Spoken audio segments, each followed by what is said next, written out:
Welcome to Sweet Life Beat Life. We hope this video helps. In this video, I will explain how to program a key fob for your Toyota Sienna. This guide will help you activate a new remote yourself, saving you a trip to the dealership and potentially hundreds of dollars. We will cover the necessary preparation, the step-by-step programming sequence, and how to test your newly programmed fob. It's a straightforward process that anyone can do with a little patience. Before we begin, let's ensure everything is set up correctly. Start by making sure all your vehicle's doors are completely closed and unlocked. You will need your original, functional ignition key for this process. Also, verify that your new key fob has a fresh battery installed to prevent any interruptions during programming. Having these items ready will make the process much smoother. Now, let's dive into the programming sequence.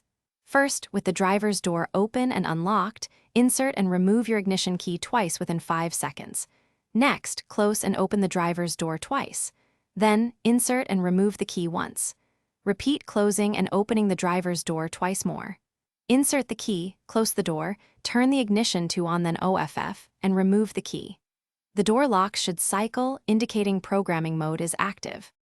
Once the locks cycle, indicating programming mode, press and hold the lock and unlock buttons on your new remote for about 1.5 seconds. Release them, then immediately press and hold the lock button for 2 seconds. The lock should cycle once more, confirming successful programming. If you have more fobs, repeat this step for each. Finally, open the driver's door to exit programming mode. Test all functions to ensure everything works perfectly. Thanks for watching. Consider subscribing if we helped you.